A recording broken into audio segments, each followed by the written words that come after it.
Hey guys, it's Licious Kid from Climax Combo, and we're back with another Leaks of the Week. This week we'll be continuing off with the Love Live movie extra booster, which is coming out this Friday on the 15th, so I'm super excited for that. Also, we're continuing off with Monogatari, which is coming out only a week after, so on the 22nd. Pretty excited for Monogatari as well. And lastly, we are continuing off with Puyo Puyo, which is coming out on February 4th, which I'm not so excited for. So yeah, just to remind you guys, I did pre-order 10 extra boosters, so do be expecting an opening next week. I hope you guys are just as excited. On to the leaks of the week. So 3295R, the god of Kitashirabe Shrine, Senkoku Nadeko, Strange and God trait. Man, only R, all these level 3s are just R. Anyways, experience, when you have God Senkoku Nadeko and 4-lock Girl Senkoku Nadeko in your level area, this card loses 1 level in your hand. Continuous, when there's a marker underneath this card gains a falling ability. Of auto, when this card is played from hand to stage, you may choose one 4-lock Girl Sengoku Nadeko in your waiting room and place it onto the original border of this card in rest. If you don't, search your deck for one 4-lock Girl Sengoku Nadeko and place it onto the original border of this card in rest. Then shuffle your deck. How she gains this marker is when this card is played from hand to stage, you may choose one Kuchinawa from your waiting room and place it face down underneath this card to serve as a marker. If you guys don't remember, Kuchinawa is what we talked about last week, which is this 1-0 event, which I didn't think was so good, but now does have some more playability now that it synergizes with another card. So this level 3 Sengoku does combo with 3 cards. Kuchinawa, which we know, God Sengoku Nadeko, which I'll talk about right now, is the next card, but we don't know who 4-lock Girl Sengoku Nadeko is, so we can't truly justify this card. But anyways, on to the next card. One of the combo pieces, 001KR, God, Sengoku Nadeko. Strange and God trait, of course.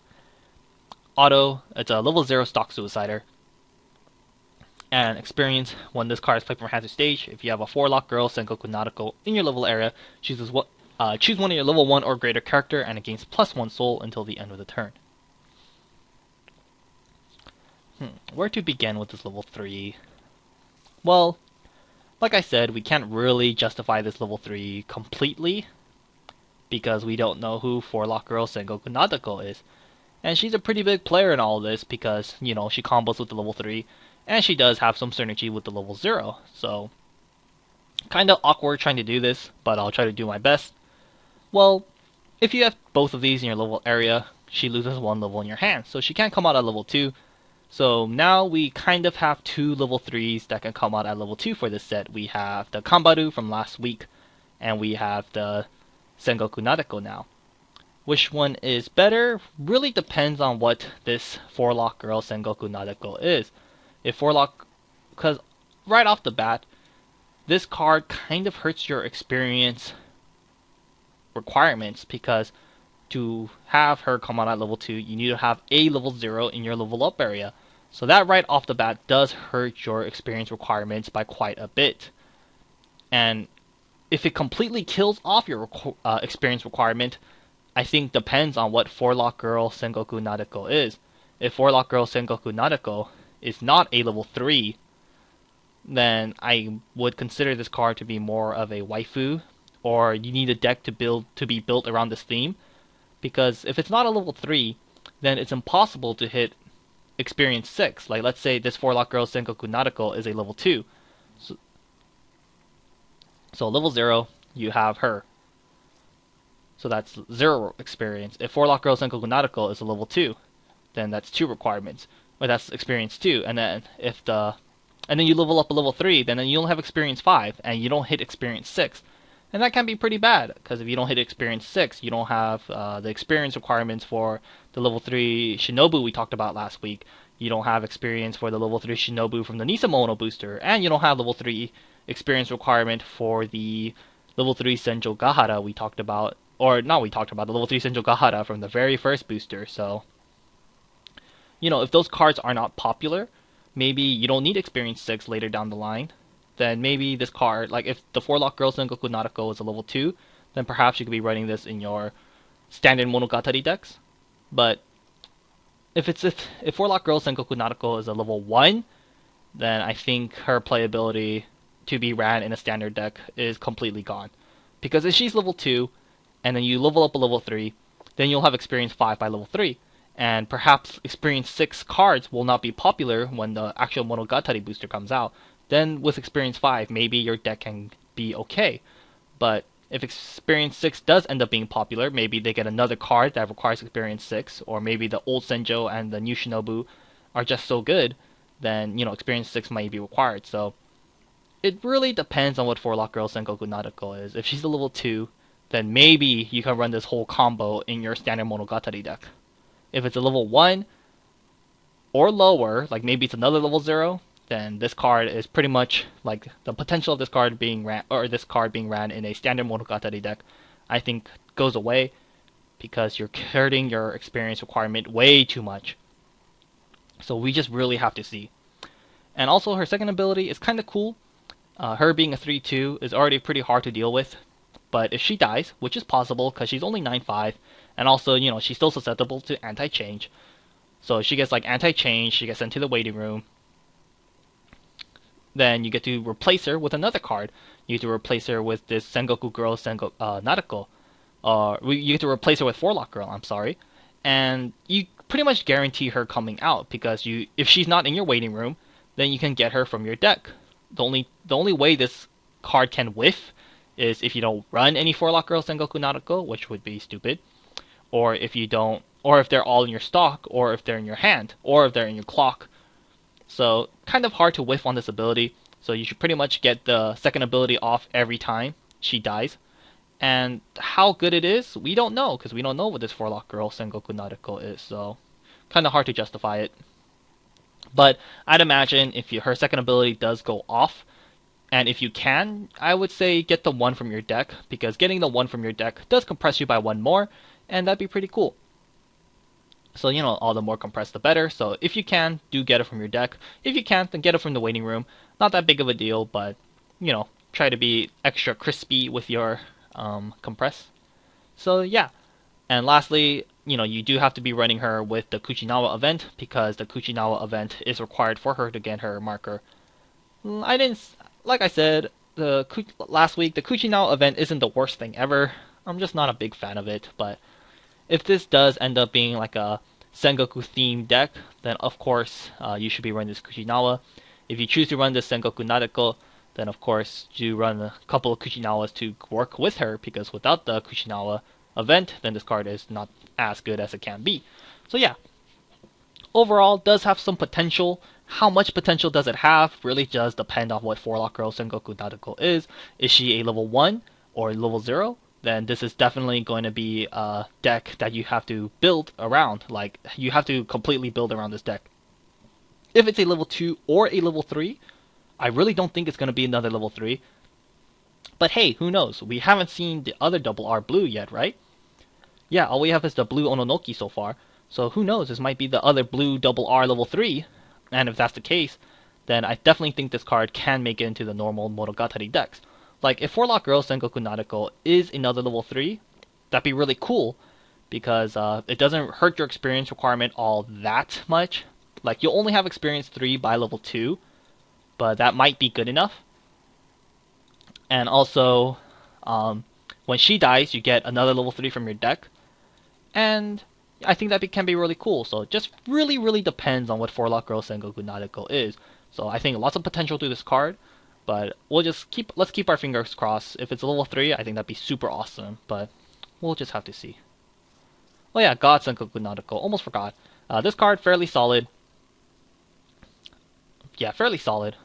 Level 0 Suicider already makes her very playable, and her experience isn't too shabby. Definitely depends, once again, depends on what 4-Lock Girl Sengoku Nadeko is. If she's a level 0, then it's like, oh damn, her second ability isn't very good in like your standard Monogatari decks.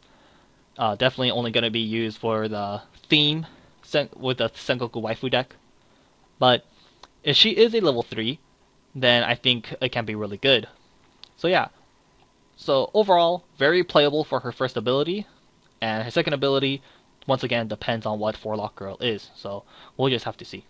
But man, now even splashing yellow is even easier in Monogatari. Now we have Suiciders, Brainstorms, and 00 Hachikuchi, so more power to yellow. Next up, we got the man himself, Kaiki, 00, common 1500, final report, Kaiki Deshu, strange trait. When this plays from hand to stage, you may place the top card of your opponent's stock to his waiting room. If you do, place one card from your opponent's waiting room to his stock. Next effect, when this card is placed from hand to stage, choose one character, gets plus 1k until the end of the turn. So, Kaiki, love this guy. I thought he was super cool in Monogatari. Especially, like Nisamono, I thought he was awesome. And in Monogatari second season, he became all that much more awesome. So, really like Kaiki. Anyways, first effect, stop swap shenanigan. Very fitting of him, causing trouble for your opponents. Messing around with their field, very fitting of Kaiki. So, first effect, very solid. So stock swap, I'm sure we all know it by now, or have faced against it. Fairly solid ability and can be really difficult to deal with, especially when your opponent just does a turn after turn after turn after turn, like my friend with his damn Charlotte deck. He's like, Ayumi, stock swap. Cool. I paid out next turn. Stock swap. I'm like, okay, fuck you. Third turn, it's like, stop. So yeah, stock swap, pretty cool. And on play, give a character plus 1k. Not too shabby. Like I said with Ononoki, the plus power is really good, but it becomes all that much better when your deck has a card that is dependent on reverse abilities. And as of right now, we don't know any, but later this week on the last day, we will see a card that does get on reverse abilities. So the fact that they now have a character that benefits from on reverse abilities, this Kaiki's playability does go up by a decent amount. So yeah, I don't think he's going to be mandatory, but I definitely think you could tech one or two, maybe like run one or two Kaikis, and I think he'd be okay. Maybe you need to splash more green. This Kaiki might be the man to go to. Last week we talked about the level 0 Araragi, and I think he's a good way to splash green into your Monogatari decks. And the next card we'll see is also another good way to splash green into your Monogatari decks. But maybe if you just want to run one, or maybe you just need more green, then maybe this Kaiki can do the job. But as a common, I definitely think he's playable. Next up, 00, double R. So this is the... What is this, the fourth double R? We saw Hachikuchi, Ononoki, this double R. Is this only the third? No, there has to be more. I can't remember, but damn, is this really only the third? I think this is only the third. Anyways, no, there has to be more. Oh well, I can't remember. Anyways, double R, Senjo. Strange and love trait. So continuous, your other character in the middle border gets plus 100 power. And she's a plus brainstorm. Pay 1, tap 2, middle top 4. For every climax you hit, search for a strange character, show it to your opponent, add it to your hand, then shuffle your deck. So, plus brainstorm, like I said, always really good. If your deck has it, go ahead and run it. Or if your set has it, you should go run a couple, because it's really good. Monogatari didn't really need one that badly, because they already had a plus brainstorm from the very first booster. They had the Hachikuchi plus brainstorm. But the Hachikuchi's first effect was really bad. I don't remember what it is off the top of my head. I think she gained like plus 2k if you had a blood character. And Araragi and Shinobu are the only blood characters. But, you know, having a 3k brainstorm isn't the most exciting thing ever. So the fact that they have a new brainstorm that actually does something in the back row is quite nice. You know, 500 power in the center, not like the greatest thing ever.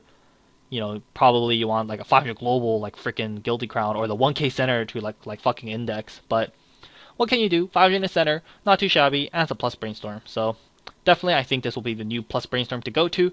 Definitely try to get your hands on a couple of these, maybe 3 to 4 of these when the new Monogatari booster comes out, because it's really good.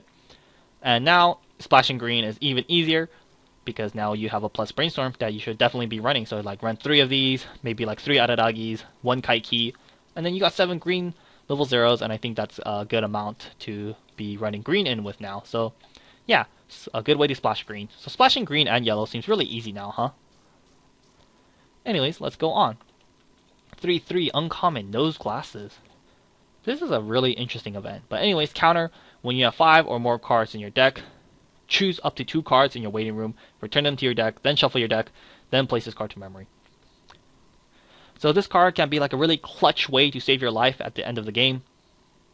Pretty much, you choose 2 climaxes in your waiting room, shuffle them back to your deck, then you place this card to memory. So the fact that you got 2 more climaxes back into your deck pretty much means you have 2 extra chances of canceling, which can be a pretty huge deal. But of course, this card can be pretty random because you might just die even though you put 2 more climaxes in your waiting room back to your deck. Because, you know, maybe you just don't hit those climaxes. And of course, there is a limitation of having 5 or more cards in your deck to do so.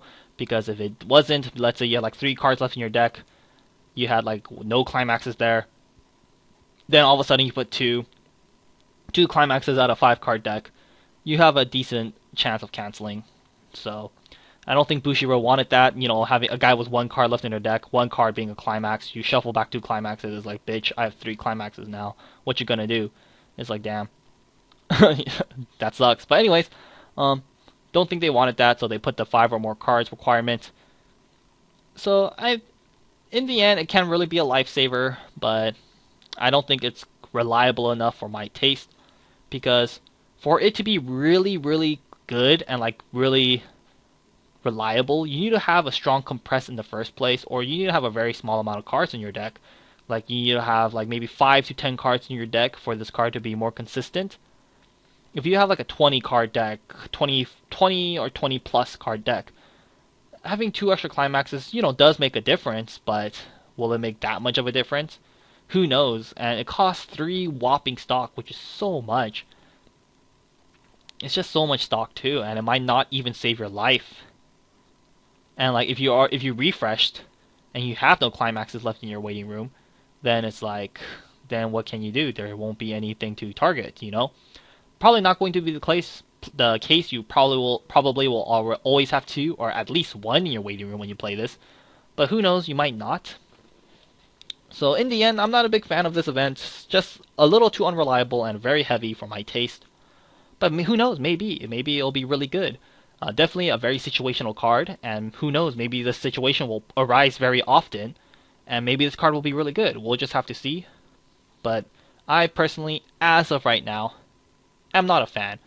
But I definitely think this card does have some leeway, and maybe just need some playtesting for people to figure out if it's good or not. Next up, 0025, uncommon, Bantakyu Amitai? Amitai? I think that's how you pronounce it. I can't pronounce any of these damn Puyo characters' names. Anyways, Puyo and Hat. Continuous, when you have 2 or less stock, it's +1 level and +3/5. Or +1k, I'm sorry. So it'll be a 3/5 level 1 character at level 0. Not too shabby. All you have is 2 or less stock. That's probably going to be the case for most of level 0. So not too shabby of a card. We haven't seen any other level 0 beaters for red. And if he or she, I think it's a girl, right? Looks like a girl, but it's anime, so who knows. But I'll just call it a girl.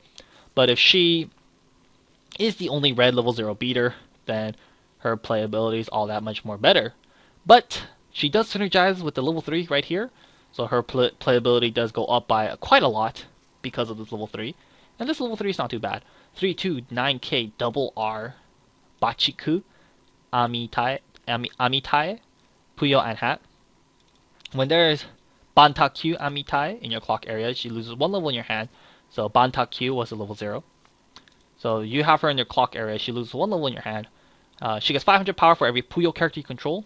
And lastly, when it's played from hand to stage, look at top X from your deck, from the top of your deck, add up to 1 card amongst them, discard any remaining cards to the waiting room. X is the number of Puyo character you control. So with a full field, before assist, she'll be 11k. And with a full field on play, you get to look at top 5, which is not too shabby. So Bachiku is a level 3 that comes out of level 2. And every set does appreciate a level 3 that comes out of level 2. That's not like a climax phase or encore phase change or draw phase change. You know, just playing a level 3 at level 2, not via change, is just so much better. And now they have one, and it's not too shabby. 11k. All you need is a pretty solid level 0 in your clock area. So definitely, if you're running Bachiku, then you should be running for Bantakyu. And just have one of those in your clock area. Not the greatest condition to have, but it's not the hardest to get off.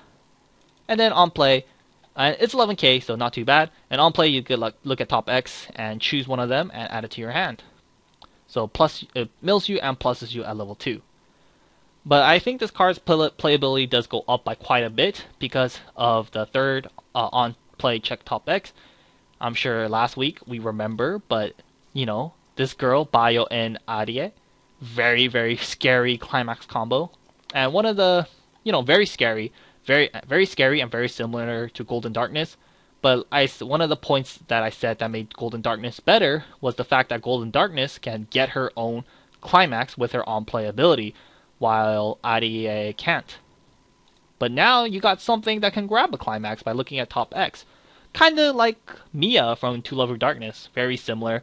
How you play like double Yami, you don't grab a climax from any of those. Then you can just play Mia, and then she can grab a climax for you by looking at top 5. Very similar to that. Maybe you could play like double Arie. You have like two characters in the back. Play Arie, play Bachiku, check top 5. Oh, cool, you saw Wind Trigger. Maybe play over her, play another Arie, Wind Trigger, and then your opponent gets sent to the Shadow Realm because they're fucking dead. So, very solid card at level 2, but I think has some really nice synergy with the level 3 because of the fact you can grab such a devastating climax. I think it's pretty cool. So yeah, definitely I think it's very solid and it has some good synergy with the level 3. So I see a lot of potential with this card. Maybe red won't be popular and maybe this card won't be ran, but red usually a strong color, so I do see a lot of potential for this card to be shown up in the future. So yeah. Oh man, what is this? Number 65? So seems like there's going to be a ton of yellow and a ton of green, because her starting at 65 means lots of yellow and lots of green. That is 65, right? Are my eyes just bad?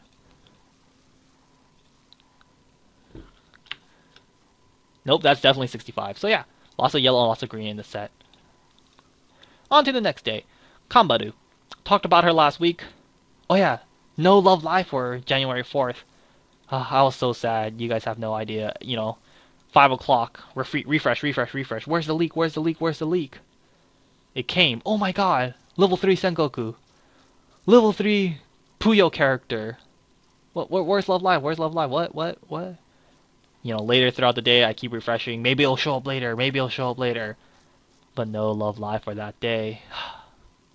Cried myself to sleep that day. But anyways, next day, they re-showed the Kanbaru. My point on Kanbaru is the same from last week, so I'm not going to say anything different. I'm sure, you know, the people who watch Leaks of the Week are the same guys, I assume, so you guys know my opinion on this Kanbaru. Still a very solid, and I think it's a solid card, in my opinion. I see other people say otherwise, but I personally think it's solid. But now we have some cards that synergize with this 2-1 Kanbaru, or this 3-2 Kanbaru. We have this 2-1 Kanbaru, 2-1 7k common, suitable hairstyle, Suruga Kanbaru, strange and sports.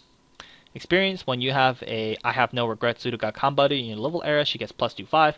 So, you know, I have no regrets Suruga Kanbaru is the level 3. It has another ability of when it's played from hand to stage, and we have 4 more other strange characters. Choose one strange character from your waiting room, and place it to your stock. So this 2-1 Kanbaru, I think it's fairly solid, and only a common. Definitely, I think it's playable, and playable commons, I think, are always nice. So, this Kanbaru, I think, is very solid.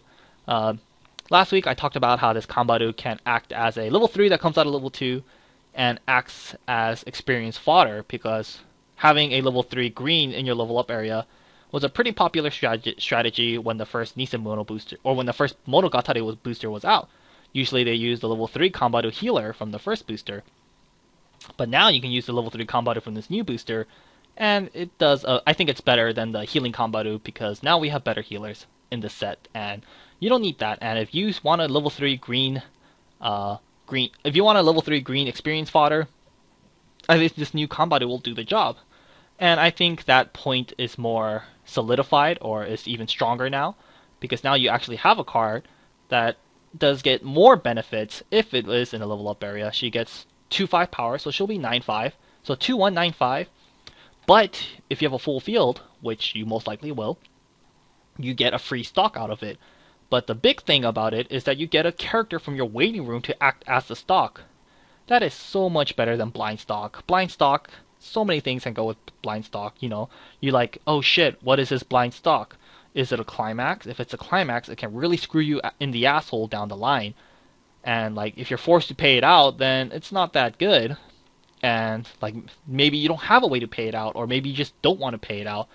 So lots of things can go wrong with blind stock. So the fact that she's not blind stock makes it a lot better in my opinion. So overall, definitely very playable in my opinion, especially for a common. But will it be used? Who knows? You know, if you're running this Kanbaru already, the level 3 Kanbaru, then you don't really need a 2-1, do you?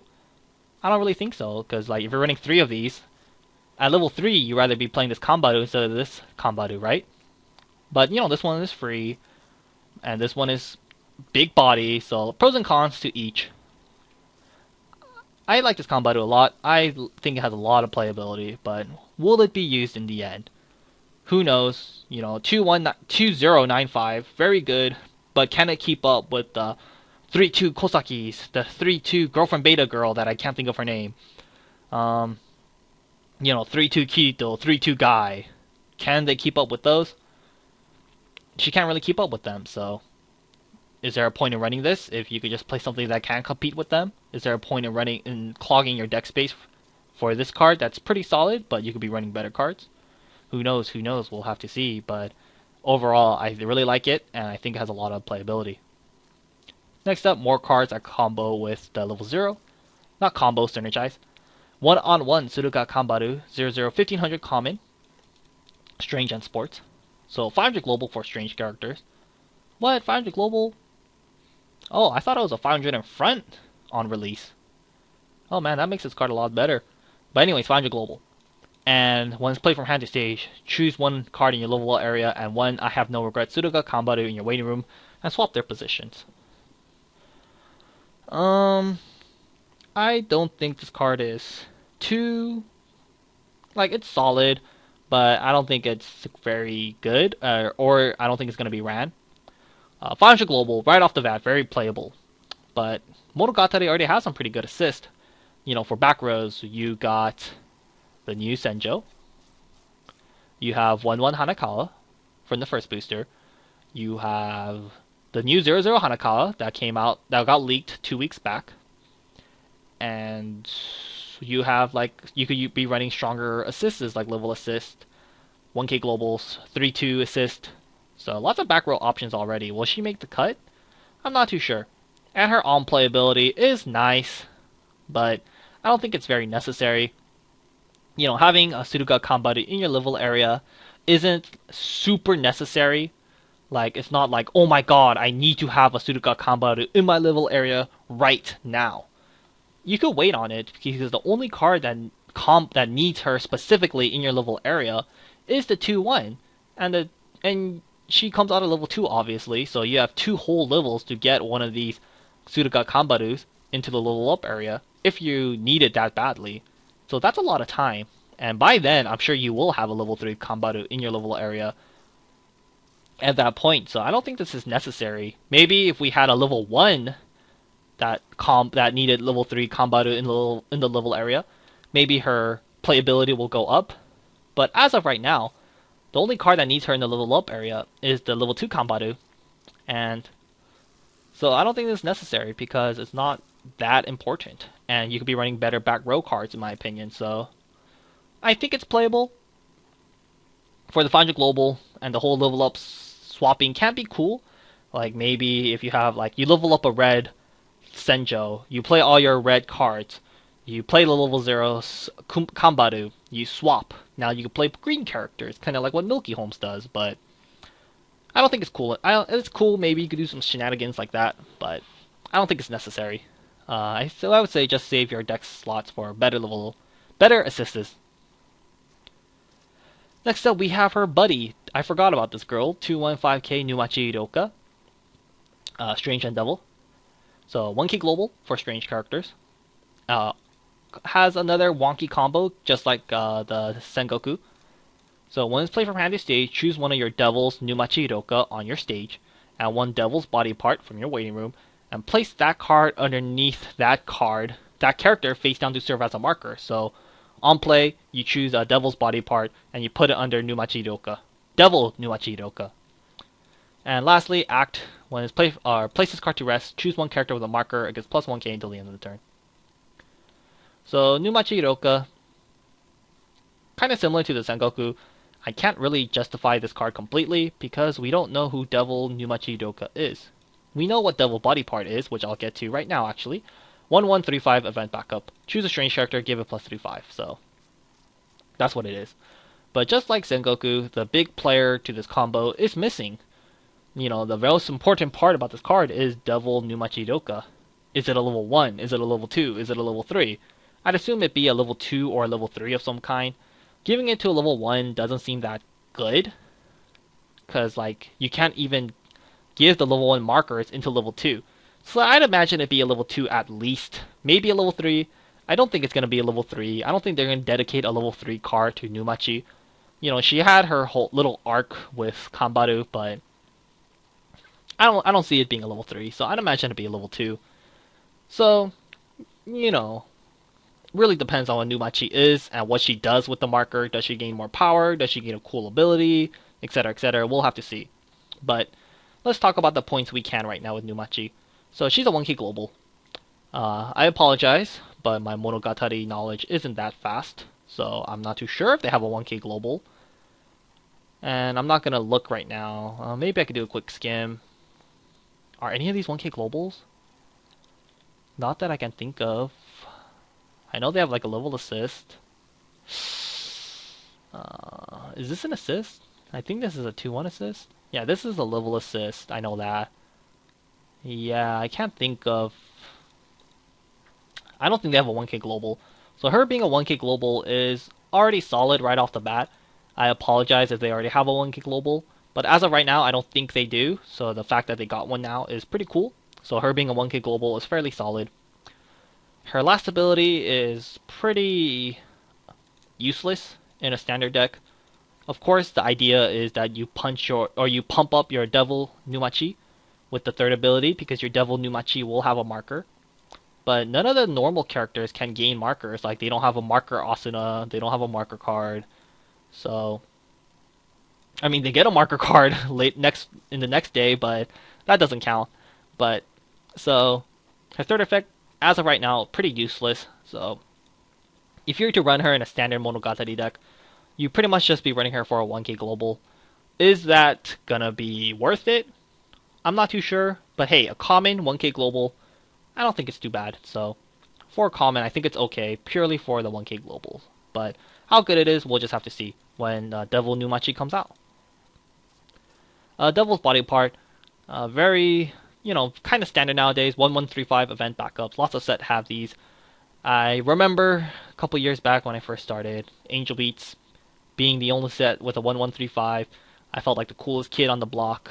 You know, strike fear in everyone's eyes when they see my Angel Beat deck. They're like, or at level 1, they're like, oh, does he have the 1/1 event backup? I must play around it. But now it's like, oh, everyone has a 1135 backup. So, you know, 1135 backup, solid. If you want to run it, go ahead. If you don't, then don't bother. But yeah, very solid card. Lots of potential to this card. Next up, Love Live, finally. 002K, Double R. Angelic Angel Tojo Nozomi, music trait. So I think this is the 7th Double R now, right? We've seen Honoka, all the blues. And yeah, this is now all the greens, right? The greens we saw Nico. Oh, that terrible Eddie. And then now we have this Nozomi. So all green double R's, all blue double R's are gone. All we are left now is with 2 red double R's. Yes. Okay, anyways. So what Nozomi does. Oh man, this Nozomi. It might sound familiar to you guys. When this card is played from hand to stage, you got pay cost, which is discard a card from your hand to the waiting room. If you look at top 4 cards off the top of your deck, choose 1 green character among them, show it to your opponent, add it to your hand, and discard any remaining cards to your waiting room. So, on play, discard a card, look at top 4. Very powerful ability, no one can deny that. But now, this one is for green. Love Live already had one like this, but it was only for blue. In the Volume 2 School Idol Festival 2 booster, or the Volume 2 School Idol Festival booster. This Maki, very good right here. Still kind of expensive. I think it's like 1,200 yen. Very, for a good reason, very good card. And blue is a really good color. You can make a very heavy blue deck. I've talked about it last week, but I'm sure we all know now that you can make a heavy blue deck, and that makes this Maki really good. Because if your deck is mainly blue, then you have a lot of targets. However, this Nozomi, not that good. It only targets green characters, and green is not that bad of a color, but it's not really like a main color you should be running in your Love Live decks. Like if you're running tricolor, then this card isn't very good, and green is a pretty popular tricolor pick because of the fact you can get the clock shooters and you have the solid 1-0 Nico Brainstorm. So green is like a popular tricolor option. Blue green dual color is kind of a thing, like the heavy blue splash green deck I talked about last week. No point running this card in that because your deck is mainly blue and you already have a card that does that, but it's just not very good. Like green has some okay level zeros. You have like the 0-0 Eddie assist. Level 1 is okay. You could run Marker Nozomi, 1-0 Nozomi with the gold bar, or Eddie with the gold bar, and like the PR Eddie, like these three. They're just okay green characters, nothing substantial, and this 1-0 Eddie, you need to combo with the gold sack, and gold sack is gold sack, kind of gimmicky. It's just not very good. Like, this is okay comboed and all, but I think there's better options you could be running. And like green level 2s aren't very good. You have like the backup Nozomi, you have the Eddie level assist, and that's it. And then level 3 is really good. You have some really good healers now. You have the new We Are Single Light Nico. You'll have a plethora of clock shooters to choose from. But it's just not enough good green cards to justify this Nozomi, in my opinion. Like, if you're running a dual color deck that doesn't consist of blue, like if you're running yellow-green, green-red, or mono-green, then this Nozomi can make the cut. But that's not... I don't really think that's really good. Like, there's no reason to be choosing green as like a heavily focused color in your Love Live deck.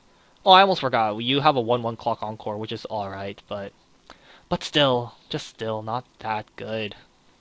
So, this card does have a lot of potential, but as of right now, I don't think green is good enough of a color to be running heavily in your decks. And if you're not running green heavily in your decks, this Nozomi, there's not much point to it, is there? So, sadly, I don't think this Nozomi is gonna cut it. Kind of sad, huh? 6 boosters, and green isn't very good, sadly. So, what can you do? This card has a lot of potential, kind of like Love Wing Bell does. Love Wing Bell on release was solid, but as the next booster and the next booster and this booster comes out, Love Wing Bell has definitely proved, or they made Love Wing Bell very, very good. When it came out in Volume 2, it was like, okay, it's solid. It's solid and has lots of potential. But now, like when School Idol Festival 2 booster came out, they got like another level 3. They got like good level 0s, and they got a really good level 1. Made Love Wing Bell so much better. So, oops, spoiler. So maybe that's what will happen to this Nozomi if Love Live ever gets another booster, which is possible. But maybe they won't. Maybe this will be the last Love Live booster. Who knows?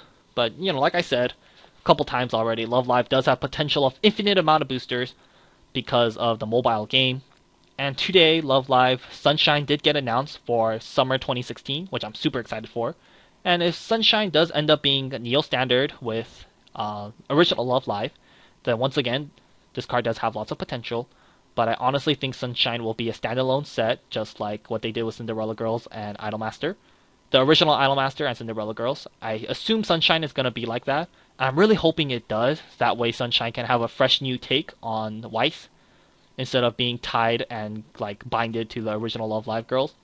I just want it to be something new and fresh. So we'll have to see. But as of right now, I really don't think this Nozomi is good. It's just like, it's just not good enough. Just not good enough. Or this card is good enough, but I should say green is not good enough. So, kind of hurts my heart. but I mean, it's really good, but green isn't good enough, so very saddening. Maybe if we get another School Idol Festival booster, and they really make green, like they add another good green 1-0, then this card can be good. You know, I think it just boils down to, will green get a good 1-0 beater? Because green doesn't have that good of a 1-0 beater right now. The best 1-0 beaters are the ones I've shown you, the marker. Where are they? The marker, the combo, and the PR. But they're not that amazing. So, you know, I think we're still missing one green R, right? We only seen 2 green R so far. We saw the Eddie Heartbeat and the Nozomi Heartbeat. So we have one more green R. And if that Nico is like a really good 1-0, then maybe, just maybe, this card will see potential. But if green gets a very solid 1-0 beater, then I do think this card has potential. But until then, I don't see it. Oh, waifu deck, right, waifu deck. I knew I was missing something. Waifu deck, of course, this card's going to be good. Nozomi waifu deck is yellow-green. Lots of green cards to be running in your Nozomi waifu deck. And since you're running enough green cards, go ahead and run this. So yeah. Oh, of course, this card is good in your dual color decks. If you're running yellow-green or green-red, this card is really good. But, you know, standard tricolor or heavy blue splash green, this card's not going to make it. Next up, this terrible card, 2185 common, Sunny Day Song Tojo Nozomi. Man, do they not like Nozomi at Bushi Road? Because her Heartbeat Nozomi was pretty bad. This level 0 doesn't work very well in the set. And this 2-1 Sunny Day Song is just terrible. Continuous, this card cannot declare a side attack. Auto, when it's played from hand to stage, you get 4 or more other music character, place the top card of your deck to your stock. So, pretty bad. 2185, very weak. Cannot side attack. Oh joy. And you get a blind stock on play. And like I said, blind stock is pretty bad. Why couldn't we just get a card in a waiting room like this Kombaru? Like, why did they show these 2 cards together? It's like, Kombaru is very similar. It's a 2-0, that's free, but she's 9-5. And you get a card from your stock. Or you get a card to your waiting room from the stock. This Nozomi is weak as shit, can't side, and you get a blind stock. It's like, oh my god, what a kick to the balls.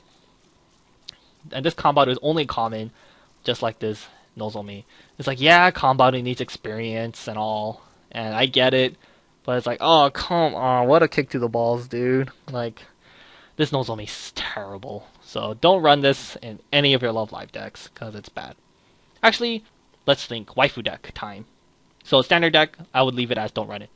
Waifu deck, maybe. Nozomi doesn't have much going on for level 2. Like, the best level 2 she has is like the 2-1 from the very, very first booster, the double R. But besides that, I can't think of another good level 2 option Nozomi has. So maybe for your level 2 options, you could be running this Nozomi for your waifu deck. And Nozomi has the whole check top, leave it there, or put it to the waiting room.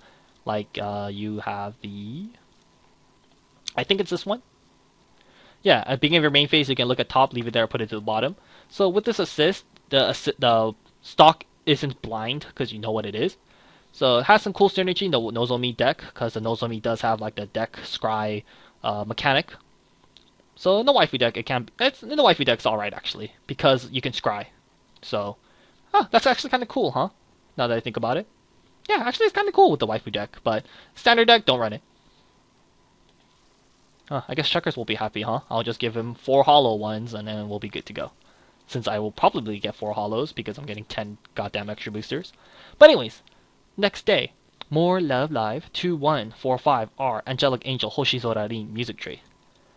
Continuous, assist, all of your level 3 and above characters get plus 2k. Auto, when it's played from hand to stage, you can draw a card, then discard a card. So I think SAO already has a card like this, huh? I think, but SAO is not my area of expertise, so I won't talk about it. I think they do. But anyways, this theme, not too bad. These level 3 assists, I think are pretty good. A couple decks run these. I personally run it in my Nisekoi deck, and I think it's really good. But, you know, Nisekoi can play a clusterfuck of level 3s at level 2, so it's a little different. But still, these level 3 assists at level 2 I think are pretty solid. The 2k power is a pretty big boost, and blue can use it pretty well because of the level 3 Hanayo double attacker. You know, that Hanayo can get all the power she can get, so having a 2k assist for the Hanayo can be quite nice. And it has an okay effect. You could draw a card, then discard a card.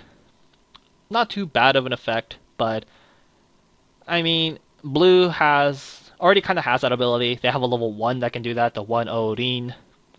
They have like the 0-0 Hanayo from the School Idol Festival booster, where you reveal top with some music added to your hand, discard a card. They have a lot of ways to discard a card with like the level 0 Maki. Not too sure how necessary this effect is for the for blue as it is right now. But don't forget, it's also Rin, so another back row target character for Love Wing Bell. And man, Rin just has so many back row characters that can be used now with Love Wing Bell. They have the Brainstorm, the new 0-0 we talked about last week, which I'm absolutely looking forward to playing with. 0-0 Rin assist. You have this assist, and she has a level assist, so lots of Rin back row characters you can be using this with now. Or you can be using Love Wing Bell with now. So the fact she's Rin also increases the playability of this card by a decent amount. However, we already have a card like this. Let me see if I can find it. This Umi right here. 2-1, 6k. Oh, why is she 6k? God damn, she has a big booty. Why is Rin only 4-5, huh? I thought Rin was the athletic one. No, I'm just kidding. Anyways, Umi, fairly athletic herself. But anyways, very similar as a 2k in front assist. And on play, check top, either leave it there or put it to the waiting room. I think this Rin is a bit better, or I'm sorry, I think this Umi is a bit better just because she has really good synergy with the on-play burns. Like on-play burn 1 with Umi, on-play burn 1 with Kotori. Not really a point of running this Kotori anymore now that we have this Umi, but hey, just want to point it out there. Yeah, good synergy with this. And also very good synergy with the new Sunny Day Song Honoka that we talked about, 2 weeks ago now? 3 weeks ago now? So, in the end, I would say, if you're running red, and if you're running the on-play burn, like the on-play check top burns, then this Umi is better. If you're running red-blue, but you're not running the on-play check tops, I don't know why you wouldn't be, but hey, maybe you're not. If you're like running blue-red and you're not running the on-play check top burns, then I guess this Rin would be better. And of course, lastly, as a whole, if you're not running red, but you want a level 3 assist, then of course this Rin is really good because she also works with Love Wing Bell. So yeah, in the end, I just think it depends on your deck build. Both of them are really good, but I would slightly lean towards more this Umi, just because I think there's so many ways we can draw and discard a card. There's so many ways we can get rid of climaxes in our hand. It's really easy in the blue build, so that makes me lean towards this Umi a little more, but hey, this Rin is fairly solid. So it's an okay R. Is this all the R's for blue now? We saw the Angelic Angel Maki. We have this Rin. What's the third blue R? I guess we haven't seen it yet, huh? Yeah, that Hanayo, the 2-1 Hanayo was a common. Okay, so we still have one more blue rare to go. Next up, this terrible card. Oh my god, this card is so bad. Whoever thought about this in Bushiroad, I just want to punch them in the face because it's so bad. Anyway, 004k common. Sunny Day Song Hoshizora Rin. Music trait. When this card is played from hand to stage, I can't help but laugh when I hear this card. When it's played from hand to stage, your opponent may draw 2 cards. If he does, your opponent discards 2 cards from his hand to the waiting room. Oh my god, this card is so bad. I'm sure I don't need to explain it, but it's terrible. But I will just in case. Your opponent being able to filter 2 cards for free is no joke. Very good all stages of the game. You don't want to give your opponent that much flexibility and that much hand control in any stage of the game. No matter what. Like, this should have been a 0010k, and then maybe we'll consider it. But no, it's a 004k. It's like, blue has better level 0 beaters.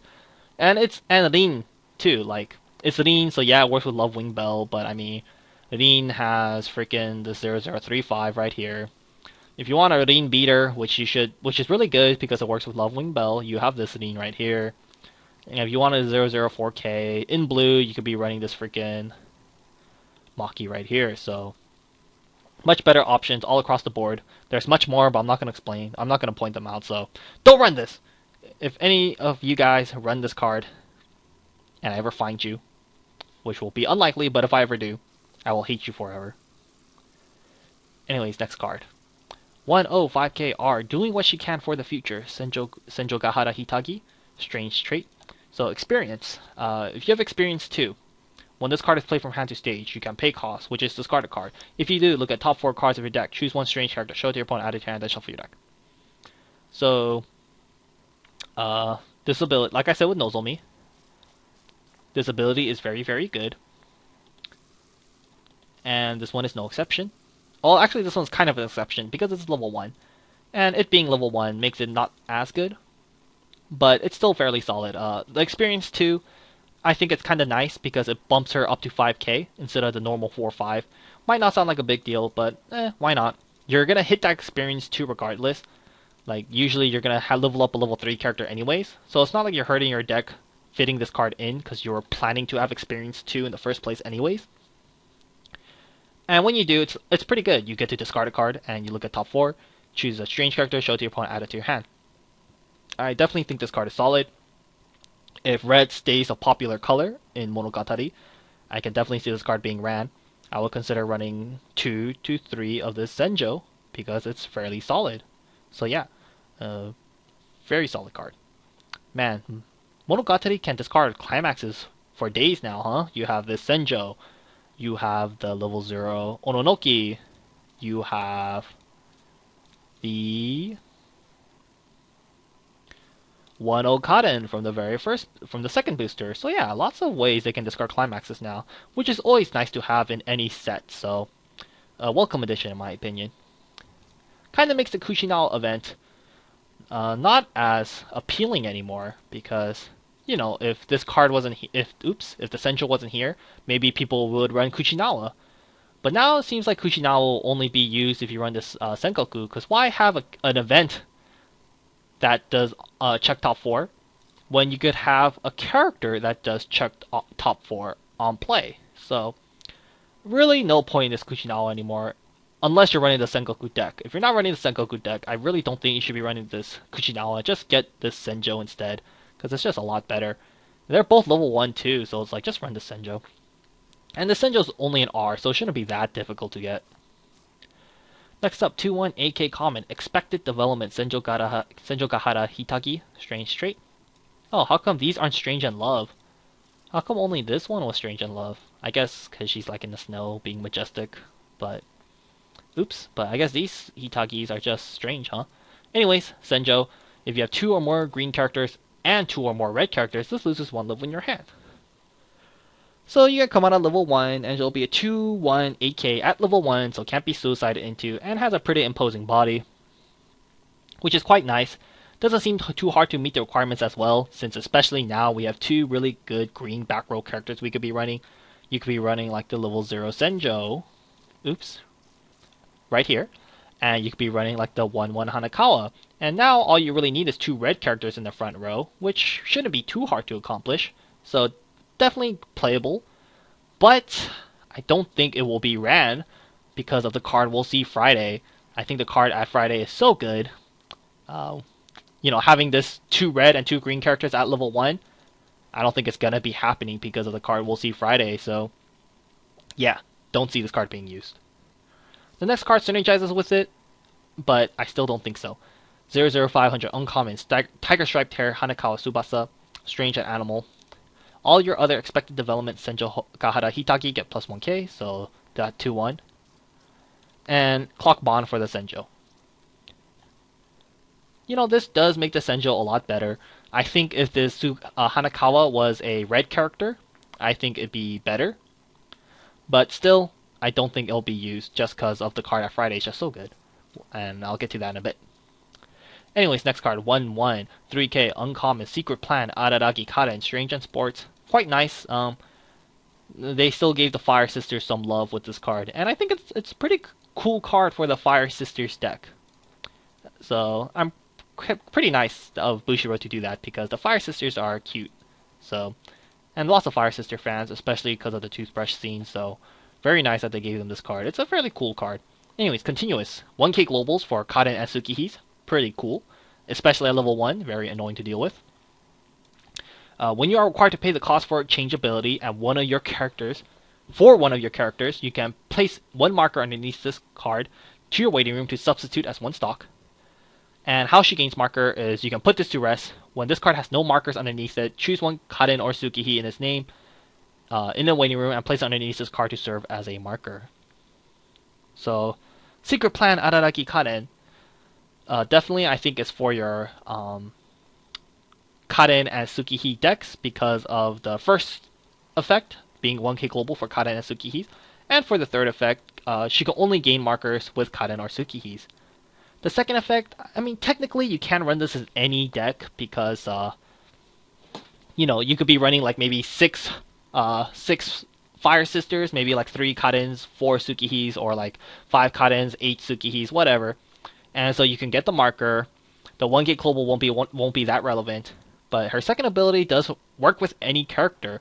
It doesn't have to be a Fire Sister for the second ability, so you can use it with something like the level 2 Shinobu right here with the level 3 Shinobu. Maybe you could run Araragi Karen and then use it for Shinobu and then, oh my god, OP. But I don't think it's good enough. I don't think anyone's going to be running climax phase changes, especially with like the new Kambaru. So yeah, I think the most obvious target you could use this with is with, let me see if I could remember who they are. Karen, where's her changer? Was it this one? So I know she has a changer. This one right here, yes. This is the prime target. You use it with 2-1 Karen, changes into level 3 Karen. Level 3 Karen, really freaking annoying at level 3, or at level 2. She's 11k, and you do the whole swap thingy, and she gets even bigger power, and now there's a 1k global for her, which is even more annoying. Very annoying to use in conjunction with her sister. You have like almost an unkillable board with these two on the field. But anyways, obviously you can use it. I think she's the most, she's the prime target to use this Karen assist with, and I think it's kind of cool. If you have 2 of these Karen assists in the back, gain a marker, encore phase change, put the 2 markers away, and you pretty much don't have to pay any stock, and then you change into the level 3 Karen for essentially free, and then you can start doing the whole the field swap shenanigans. So I think it's very, very, very, very cool for the Fire Sisters deck. Of course, I think this is going to be pretty much a good card for your Fire Sisters deck. Run it in your Fire Sisters deck. If you're not running the Fire Sisters, then don't even bother. But for an uncommon, I'm really happy with this because it's a good card to add to your Fire Sisters deck, and it's really cheap. So yeah, I like cards like these. So definitely has my seal of approval. Next up, the following is an exhibition of all the climaxes in the set, released beforehand to commemorate the release of Uta Monogatari album. I had no idea why they showed these, but very nice to know that it was to commemorate the release of an album. So yeah, I guess we'll go over these climaxes really quickly since we haven't seen most of these. So Climax Rare Gate, they look really nice here. This Climax Common, I think it's a stock 1 soul. It looks like a stock 1 soul. This one seems to be a green stock 1 soul. Climax Common, we haven't seen the combo for this yet. This is obviously Pants. Seems like, since it has Sengoku, I'd imagine it combos with, maybe it'll combo with whatever card this 4-lock girl Sengoku Nadeko is. I can definitely see that happening, so let's keep our eyes out. I think this will combo with the card, whatever card the level 3 combos with. I think that'd be cool. Gold Bar, we know what it is. The Flare Trigger, one of the pieces of the very strong card on Friday. And this one seems to be a blue stock 1 soul. Yeah, blue stock 1 soul. Do they not have 2k1s? Yeah, none of these. They're all just stock 1 souls and freaking special triggers, huh? So yeah, blue stock 1 soul. All these climaxes very cute. You got the lollies, the Lolly Brigade, Shinobu very cute, Sengoku cute. All these climaxes look really awesome. So yeah, well, the art on Monogatari is just awesome in general. Of course, probably because of Shaft, but Anyways, next day. 00500 uncommon sunny day song Minami Kotori. Oh my fucking god, it's Kotori, she's finally here. I can't believe it took them this long to show Kotori, and it's pretty terrible, so let's go to it. So 500 common music trait. 500 in front assist. Another effect, you can pay 1, place top card of your opponent's deck to the waiting room, then place 1 card from your waiting room to the top of his deck. So pretty much pay 1, mill top card of your opponent, choose 1 card in the waiting room, put it on top. So this Kotori, like I said, fairly terrible. 500 in front assist, and that second ability really doesn't justify this card. If you really wanted the second ability, we already had that ability in... Well, let me close these Monogatari cards. Can I find her? It's in... Do I have the tab open? Okay, let me find it really quick. This Kotori right here. Like, if you wanted to pay 1, put top card of your opponent's deck to the waiting room, then choose a card in the waiting room, put it on top, you already had a Kotori that did that, so I don't think we needed another Kotori to do so. And just like there's better level 0 assists across the board, you know, yellow, or like just better assists yellow, you have 500 global Umi. Green, you have 500 Eddie, level 0 mill on play, mill 3 on play, 500 global Nico. Red, you have freaking... I guess red doesn't have that much.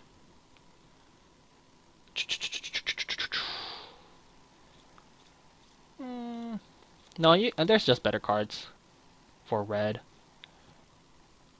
I mean, still, you're not going to be running a mono red deck, are you? No, red, there's not much, but still, blue, much better. You have like Brainstorm, Orin, and you have like freaking the new Orin we talked about last week. So much better assist options. And the second ability isn't good enough to justify this Kotori. So, yeah, pretty bad. I would not consider this card in your standard Love Live deck, no matter what the build is. If you're running mono red, you should... Oops. Like, you're probably better off with this freaking... Probably better off with this Umi. Like, if you're running mono red for whatever reason, you could run this Umi instead. Yeah, her second ability only target Umis. But if you're running mono red, you'll probably have to use like the 1/1 Umi with the Happy Maker Umi. Who knows? But still, actually, I don't know. If you're running mono red, just stick to the 500 globals from the first booster, I guess. There's no reason to run a mono red. There's no reason to run a mono red Love Live deck anyways. A serious Love Live deck anyway, so don't run this card in your standard decks at all, in my opinion. Just don't bother. Much better cards. In the Kotori waifu deck, once again, I think there's better options. For level 1 assists, you have like the 500 global, where is she? You have like this Nurse Kotori right here, 500 global for musics, and combos with the Happy Maker Kotori, which is pretty cool. So, a better one right here, and you have like the freaking another 500 global with this one right here. And the Kotori waifu deck, you have for level 0 assist actually anyways, you have this Kotori getting owned by Snow, 500 front assist, and tap, choose a Kotori, give it plus 500 power, so better options in the waifu deck as well. So really, what a shame, like they showed Kotori now and it's terrible. So, you know, Kotori, we still have her double R to go, and here's hoping Kotori's double R does not suck. It's probably not a level 3. I hope it's like a really good level 1 or a really good level 0. We're really hoping it's a really good level 1. But anyways, here's hoping to Kotori being good, because this one is bad. And probably like maybe this one and the double R will be the only Kotori cards. I hope not, but you know, we'll see. I'm sure Kotori fans are really mad because this card sucks, and I'm kind of irked by it too because it's really bad. Anyways, it's only a comment, so what can you do? Here's hoping the R and the double R is really good. Anyways, back to Monogatari. 0025R, the Child in the Mist, Hachikuchi Mayoi, Strange and Spirit. This is a very interesting card. During the start of your opponent's attack phase, you may choose one of your opponent's center stage characters and move it to an empty border on his center stage if you do not place this card to your waiting room. So this Hachikuchi, very fitting of Hachikuchi, and it's very interesting and can be quite devastating at level 0. So start of your opponent's attack phase, you choose their character in the front row and move it to an empty border on their front row. Level 0, your opponent's definitely going to have empty borders on their front row unless your opponent commits 3 characters to their front row. So usually only bad players do that, or I don't know, maybe certain situations it can be good. But still, usually not the case. 99% of the time, not the case. So at level 0, you can pretty much make all of your characters unkillable. Because, like, your opponent plays a Suicider in front of this Hachikuchi. Nope. Move it to an empty border. Your opponent plays like a 004K. Nope. Move it away.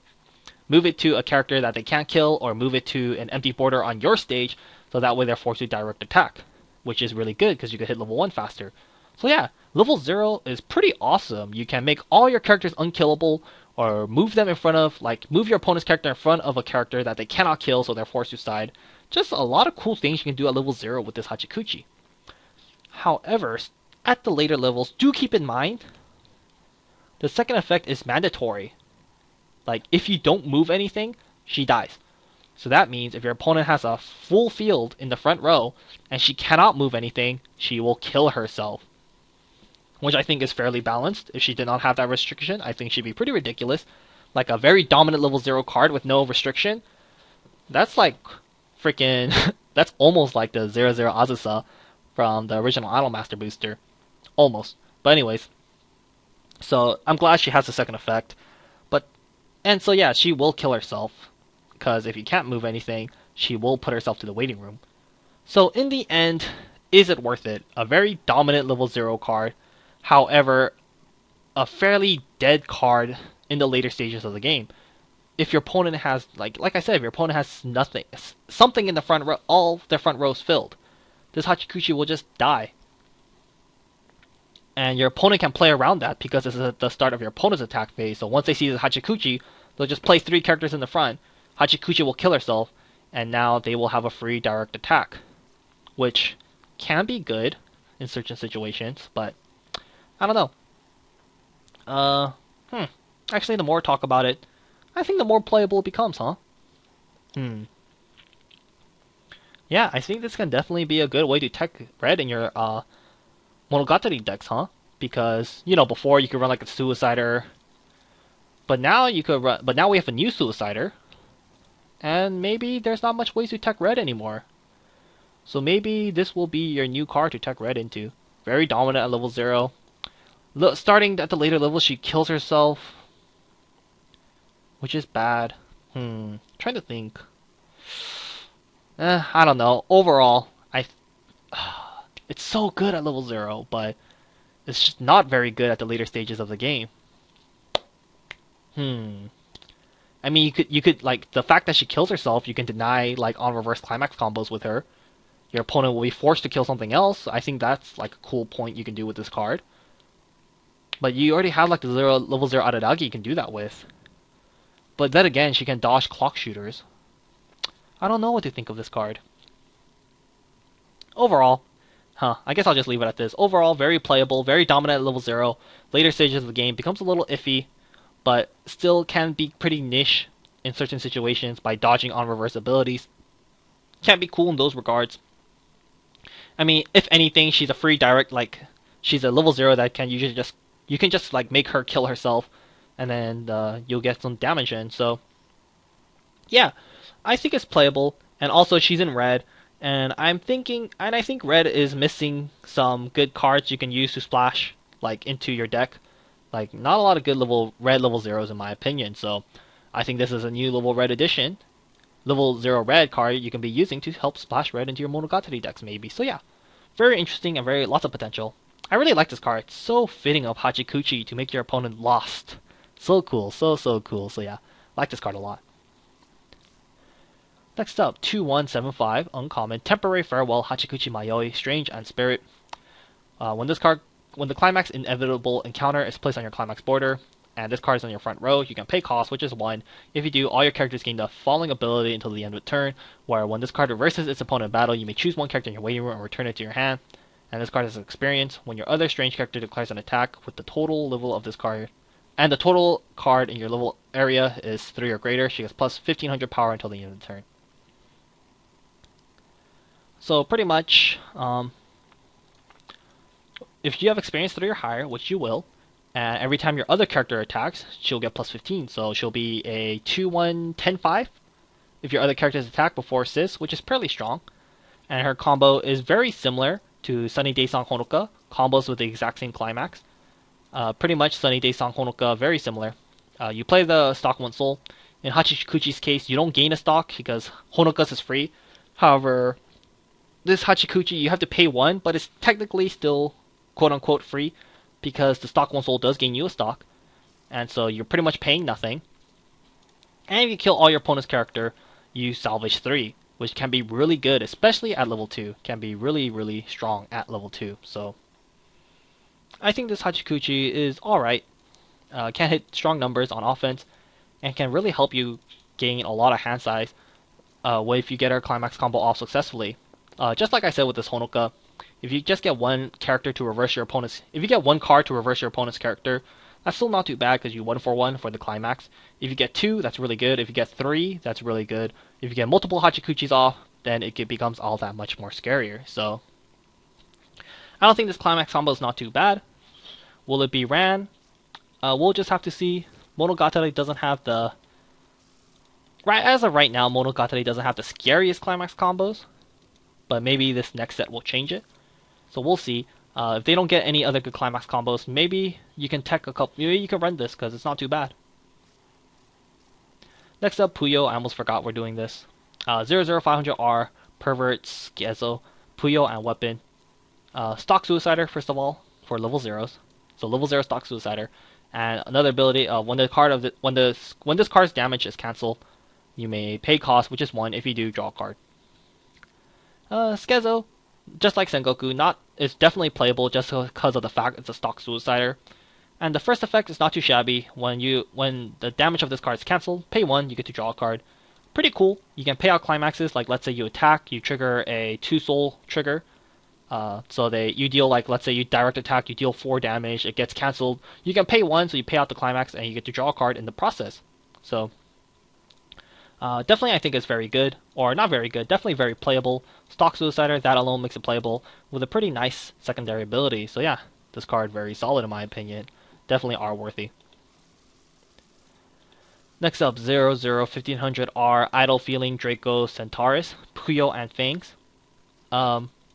First ability, your other character in the middle border get plus 500 power, and it's a Brainstorm. Pay 1, tap 2, middle top 4. For every climax amongst those, search your deck for a Puyo character, show it to your opponent, add it to your hand, and shuffle your deck. So, kind of funny. Senjo, exact same effect. Double R. Puyo, exact same effect. R. It's like, what the fuck? Why? But, oh well. I'm not buying any of these 2 sets, so I don't really care, but kind of annoying. Especially for Monogatari, it's like, god damn it, why couldn't... yeah, exact same power too, what's up with that? I was thinking maybe Senjo, or maybe Senjo's 1k? But no, exact same power, so... Not too sure what's going on here. But anyways, plus Brainstorm, like I said many times, if your set has plus Brainstorm, run it. This card, plus Brainstorm, run it. And I think we can all agree that Puyo is the main trait here. Last week I was talking about maybe not all the characters are Puyo, but they probably are. But I think this pretty much confirms it. All the cards we've seen are Puyo, right? Yeah, Puyo, Puyo, Puyo, Puyo, Puyo, Puyo. So yeah, very solid. Definitely run it. Man, lots of characters in Puyo, huh?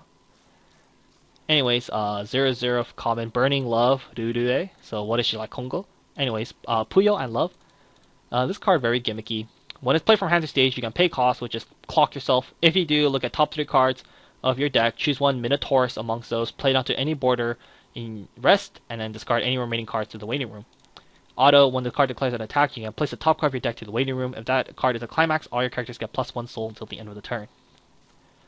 Minotaurus, 2175, uncommon. Puyo and Animal. For every other level 0 character you control, this card gains plus 500 power. Or plus 1k power, I'm sorry. So, Burning Love, Rurue. Or Rurue, yeah. Not a big fan. Well, first of all, the Minotaurus. It can be really scary if you get it out early, and you can get it out early because of the Rurue. So if you get him out early, it can be really scary because like he's 2175, which is already like pretty big. But if you have one level 0 in your back row, which will be most likely because of the new Draco Centaurus, it'll be 8-5. If you have let's say you live the dream and you have 4 like level 0s, it'll be 11-5, which is pretty damn big. But like if you don't have any level 0s, If you have one level 0, it's a 2-1-8-5, which is like whatever. I don't know, it's just like, for him to be good, you have to get him off early. You have to get him off level 0 or level 1. And you can't really consistently do that. You can only do that with Lulue, and it's not exactly consistent. Because you look at top 3, and you choose a Minotaurus amongst those, and you place it onto any border. And keep in mind, you play the character in rest, so it's a little slow. Like, you can't just start going ham with Minotaurus. You have to wait a one whole turn. So if you pull him off at like level 1, you have to only get 2 attacks off that turn, at most. And Lulue is very weak. So like at level 1, if you play Lulue, you get it off, you play some Minotaurus, you're probably gonna like have to side with Lulue or make her kill herself to get any damage. So at that point, you're kind of getting like, it's kind of like it's a very slow play because like your Minotaurs can attack and Lulue, it's just so low power, you know. So if you get it off at level 1, it can be pretty scary because like the Minotaur is not attacking at level 0. Or I'm sorry, if you get this combo off at level 0, it can be pretty good. Because, you know, Minotaurus, yeah, he has to wait a turn, but if you're level 0, so it's not that big of a deal. Next turn, then you can start wrecking your opponent with him, so... You know, it can be, if you get this combo off at level 0, it can be really good. You know, the cost to do so is very light. All you have to do is clock yourself. And clocking yourself at level 0 is more than appreciated. And if you get him off, so at level 0, you get him off, you clock yourself, you play him, really good. Level 1, it's a little too slow. And at level 2, level 3, it's like, who the hell cares anymore? Minotaur sucks balls at that point, so... I personally don't like it, too gimmicky, and I think it's only really good at level 0. Starting at level 1, it gets not as good, and if your opponent is like running very high power level 1s, or like Wind Trigger, then he'll just get raped, you know, and then at that point it's not very good. So, not my cup of tea. Maybe you can make it work, but I just wouldn't run it. I would stray away from it. Next, when this card declares... Oh, did I talk about this? When this card declares an attack, place the top card of your deck to the waiting room. If that card is a climax, all your characters get +1 soul to the end of the turn. Once again, it's a little too unreliable. If you get it off, it's pretty good, because you attack, you mill. If it's a climax, you don't trigger it, so that way it's not stuck in your stock. And at the same time, all your characters get +1 soul, which can be pretty nifty, but... Once again, like, I don't think this card's first ability is good enough to justify its playability, and I don't think the second effect is good enough for it to justify the playability. So, like, if the first effect was really good, then yeah, the second effect would be awesome. The second effect is only okay, and the first effect isn't good enough, so I just wouldn't run it. And also, you have to be committing a lot of deck space to make this combo consistent, because you probably have to run like 4 Minotaurs, 1 or 2 Lulue, and it's just like you're sacrificing so much to get this combo to work. It's just not worth it, so I say just play better cards. And the last day, let me get some water really quickly. Alright, my voice is dying after an hour and 20 minutes, but the final day, very exciting. So, only one card for Love Life today, very saddening, but they ended with the best girl. So, 1-1-4-5 common, Sunny Day Song, Nishiki no Maki. Music trait, continuous when the character directly opposite of this card is level 0, is cost 0 or lower, this card gains +1 level and +35, so it will be a, what, 8k? Yes, level 2 8k, and it has Clock Encore. This card, this Maki, very interesting. I don't know if you guys remember, but Dog Days had a card very similar to this, but I don't exactly remember what it was, but I think it only hit 7k or 7.5. Let me see if I can find it really quickly. Dog Days. Where is he? This one right here, I think. Oh, never mind. It was 8.5. Oh, damn, this one's better. Actually, no, this one has Clock Encore. So, I think this Maki does have some pretty decent potential. Not potential. Actually, no. But I like the idea behind it. I like the idea behind this guy a lot. And same thing, I like the idea behind this Maki. Level 2, 8k. Can be somewhat difficult for some decks to deal with, because, you know, so many decks just run a costless level 1 game. Love Live, Gilded Crown, SAO. Kontai. The list goes on and on and on. To Love Your Darkness. The 1-1 assist doesn't count, so To Love Your Darkness. The list goes on and on and on. And against those decks, she can be quite devastating. She can be quite menacing. Cinderella Girls, unless they run the 2-1 Nina, but some builds don't run the 2-1 Nina. Most of them just run like Minami, Anastasia, and Kanako. So against, like, let's say Cinderella Girls that's not running the 2-1 Nina, it can be pretty good because she's level 2, 8k. So she can't be suicided into, and she can be somewhat difficult to kill. And that can be good because it denies your opponent like costless on reverse ability climax combos like Minami or Yami, or not Yami, Mikan. And hell, maybe even the new Maki. So she can deny cards like that, and she has Clock Encore. So in the case she does die, or like if your opponent plays a 1-1 in front of her, she dies, you clock yourself. Next turn, you move her in front of a cost 0 character on your opponent's field, and then kill them. So yeah, I think in that regards it's kind of cool. But in the later stages of the game, she's just pretty weak. You know, she has to be fighting a cost 0 character for her to be stronger. And if that's not the case, she's very, very, very underwhelming. If your opponent is running like a heavy cost level 1 game, maybe like Railgun with their Satens, then she's not very good. So very matchup dependent. It should be pretty good against a lot of cards in today's meta, but if in the case you're not playing against a deck like that, then it's not very good. So just like the Leo, I think it's cool. I really like the idea, but I just don't think it's good enough. Kind of matchup dependent, you know, very good in many matchups, but in case you're not playing against a deck that is revolved around a 1-0 game plan, it's not as good. And also, she scales pretty poorly into the late game, considering, you know, there won't be cost 0 characters anymore. Maybe they'll be cost 2 or cost 1 characters in the later stages of the game. And if that happens, then Maki is just really weak. So, yeah. And she has Clock Encore, which is nice, but I just don't think it's good enough. Maybe, like, you could try one out, and in certain matchups she can be really strong, but I just don't see it. Maybe. The Clock Encore is a pretty big deal, so. Okay, for a common, I like it a lot, and it's Maki, the best. So, I think it's playable common, and it's quite interesting for a common. So, we'll see. I don't see it. Maybe you could tech one. Maybe. Just maybe, huh? Trying to think. Maybe you could tech one. We'll see. But I definitely think it's playable for a level 1 common character. So yeah. I kind of wish it had Hand Encore maybe, because Maki has so much Clock Encore now. Maki has the main Maki. Let's see. This Maki, right? Oh, I can't find her. This one. Clock Encore. Angelic Angel Maki. Clock Encore. This Maki. Clock Encore. It's like, couldn't you give one of the Makis Hand Encore at least? I don't know. Oh well. Overall, very cute and it's a solid common. I'll leave it at that. Next up, Puyo 3295R. Full of Curiosity Ringo. Man, how come Love Live can't get R level 3s? Monogatari and Puyo is. Come on, give some love to Love Live already. Anyways, Puyo and Science Trait. Ringo, I get it because she's holding apples and her name Apple. Anyways, one is played from hand to stage. Draw 2, ditch 1.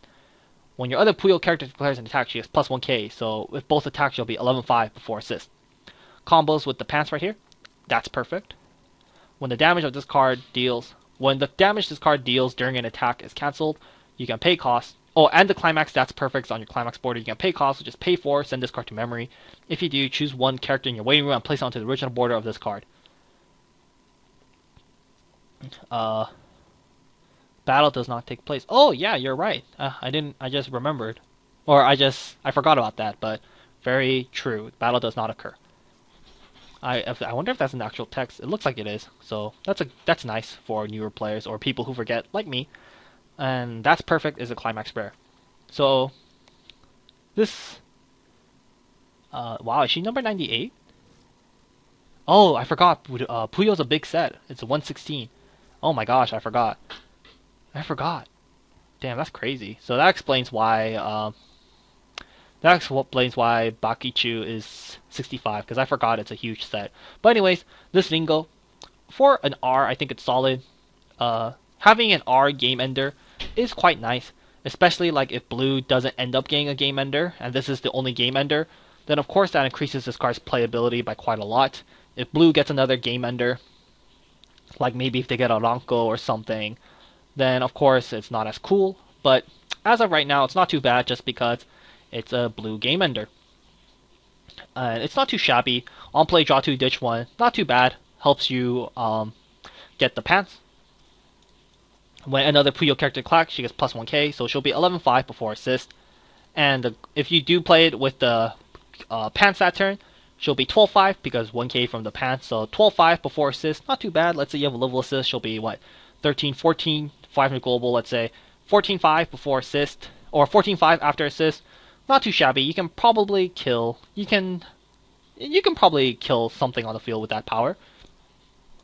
And if you do kill, or I guess the power doesn't matter, huh? But if her damage is cancelled, you pay 4, send her to memory, and then you get to get another character in your waiting room and declare an attack.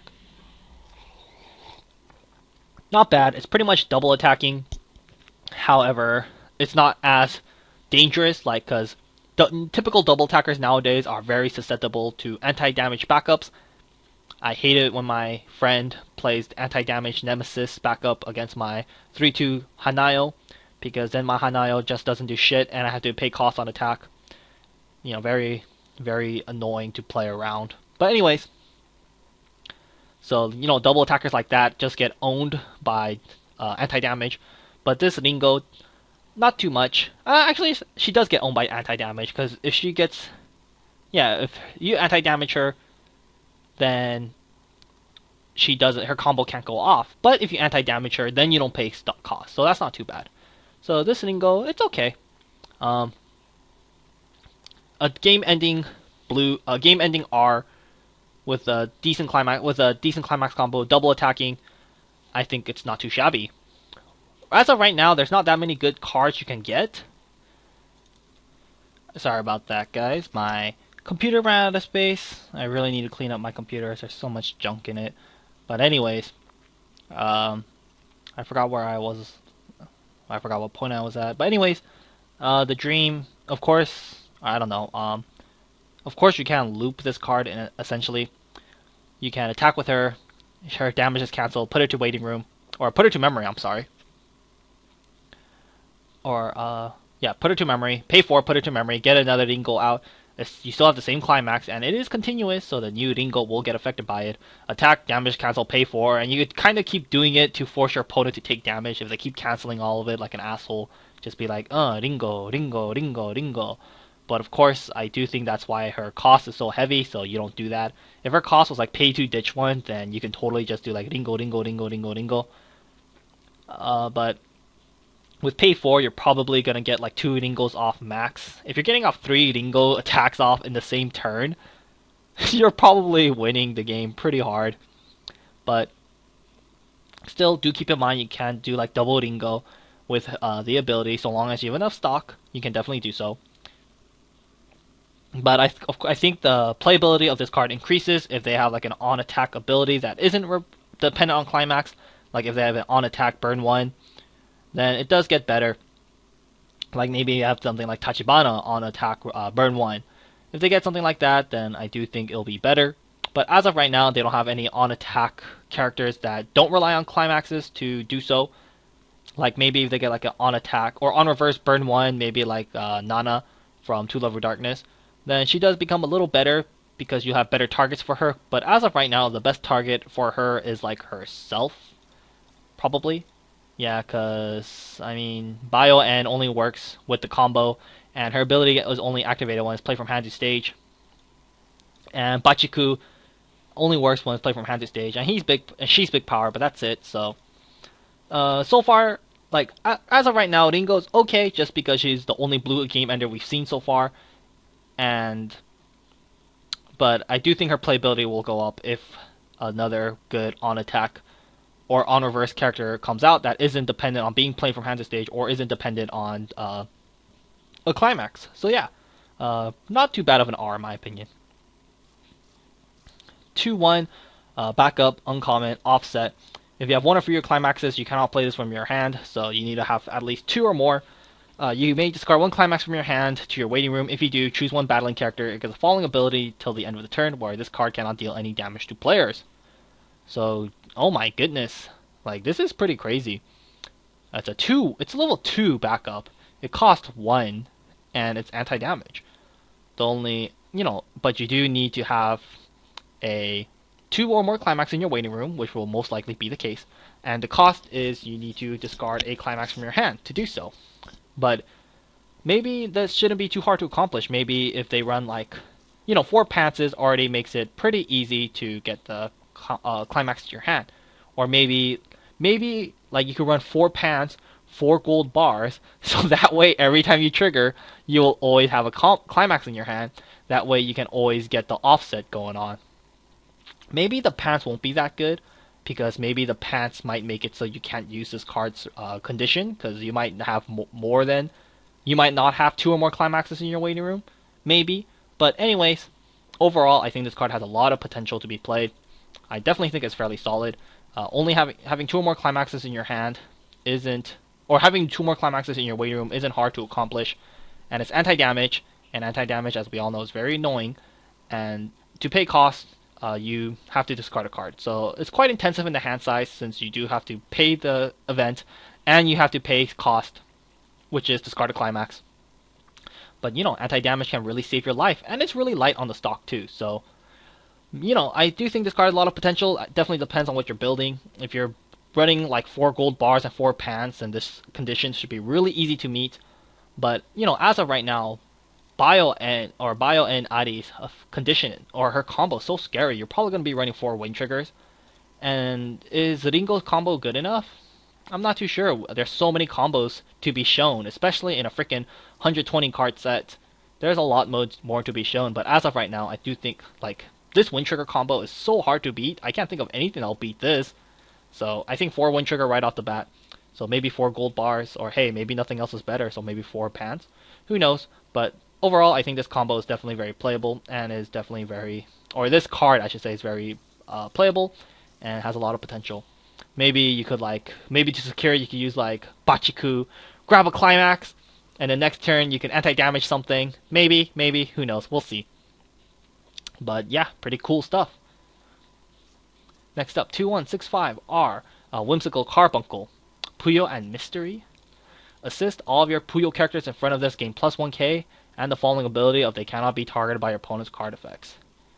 So pretty good event, plus 1, or pretty good assist, plus 1k assist in front, and they cannot be targeted by your opponent's card effects. So cannot be targeted by opponent's card effects. Very good nowadays. You can definitely use this with something like Bachiku, and can't be anti-changed, which is very nice. And of course, you can use this with your Bio N, and she cannot be anti-damaged. So we got something like Two Lover Darkness going on now, huh? We have Golden Darkness right here. We have Mia right here. We have Nemesis anti-damage backup right here. We have Hexproof, just like Yami has right here. And yeah, I mean, it's kind of like Two Lover Darkness. Kind of funny, but kind of scary as well. So definitely very playable. Right now, it's only high level assist we see, or higher level assist we see right now, and it's not too shabby. So definitely very playable in my opinion, and I think it will probably be ran, since not being targeted by opponent's card effects is pretty damn good nowadays, especially because anti-change, fuck that with this, and Carbuncle and anti-damage, screw that with Bio N, and Bio N is really scary. So yeah. Next up, this event, 3-0 uncommon, Let's Puyo Showdown. What is this, like Shaolin Showdown? But anyways, while you do not have a Puyo character, you cannot play this from your hand. Effect, all your characters get plus 2/5 power until the end of the turn. Another effect, all players place the top card of their deck to the waiting room. If the card you put to the waiting room in this manner is of a higher level than the card your opponent has placed into the waiting room in this manner, all your characters get a further 2/5 power until the end of the turn. And of course, climaxes are treated level 0. It's just a big power event, and I don't think that's really necessary, especially at level 3. You're gonna hold onto this card all the way to level 3 just to give your characters a lot of power. I don't think that's necessary. And as of right now, we don't have any on reverse dependent characters like Ringo, Her damage needs to be cancelled. Bachiku doesn't have any of that. Bio N doesn't need power. She just kills you, and she gains a crap ton of power from her combo. So, like, I don't think this is necessary. If you're running yellow, you're gonna be running Bio N, no matter what, in my opinion, unless they get something way better, which would be insane to think about. But like, there's no point. Your Bio N get a huge amount of power from their combo. Right now, they don't have any on reverse abilities that they really need to get off, and it's only at level 3. And you get 2-5, which is cool, and if you mill and yours is higher, then you get an additional 2-5, so that's 5k power, which is absolutely, like, ridiculous, but is that necessary? I don't think it's necessary, so I think you're better off just running better cards than this. I guess you could do cool stuff, like you could play this event, you mill the top card of your opponent's library. If that card is a climax, and that's really good because you took out one climax from their deck, but it's just not reliable enough, so just save your deck slots for better things. Next up, this is the card that I was talking about that I think is the reason why no one's going to give two shits about this 2-1. Because 1-0-4-5, double R, Killing Oddities, Oshino Shinobu, Strange Unblood, Experience 2, this card gains plus 1k power. Auto, when this card reverses his opponent in battle with the climax spell chanting on your climax border, can you guys guess? Search your deck for one oddity character, show it to your opponent, add it to your hand, then shuffle your deck. I'm sure he means strange. Strange oddity, same thing. Spell chanting is Flare Trigger. So this is just like Gungnir Hibiki from freaking Symphogear. And Gungnir Hibiki has proven to be pretty good, or really good, because it's just good. Like I said many times, on reverse, level 1-0 on reverse climax combos that plus with no cost. Very powerful. This Shinobu, no excuse. Should be just as strong as the others. She's 5-5 because you'll always have experience 2, and she combos with the Flare Trigger, which is very devastating at level 3. So combos with a good trigger and a very powerful ability, double R worthy, hell yeah. So Monogatari, I think it has solidified that yellow will be a staple color, especially with zero, and like it's so easy to splash in yellow. There is no excuse to not running this card. You have 4 Hachikuchis, you could be running the stock Suiciders, and now you have this Shinobu. So very, very good, very good. And I guess what I talked about last week with the Sengoku has now solidified. I said the Sengoku is really good, or is good, but I don't think it's like a main level 1 beater card you should be running. But now she's more of a supplementary beater, kind of like this is your main beater, and now this is kind of like your supplementary beater to help her out. So yeah, definitely get 4 of these when the new set comes out, or because it's just too powerful. So yeah, I don't think there's much else to say. Oh, now the plus power cards are that much better, like Kaiki. And well, I don't know why they leaked it again. I guess just to remind us. Ononoki, the double R level 0, does become all that much more valuable now because now the plus power is pretty substantial, plus 15, and it's just a lot better now. So like, let's say 5-5, you play the Flare Trigger, 6-5, you have a 500 global, 7k, 2 500 globals, why not, 7-5, you play Ononoki, 8k, 9k, or 8k, 6-5, 7-5, 8, 9k. So just like To Love Your Darkness. But don't forget, Monogatari has the 1-1 Hanakawa assist that you could tap, give a character plus 1k. So like you have the Hanakawa in the back, and let's say you have the 500 global. So 1055, 1k, 65, the 2 500s behind there, 75. You tap 2 characters for Hanakawa, she'll be 75, 85. So no, 85, 95, 95 on offense with the Hanakawa assist. If you pump both of her to one character, so very, very good.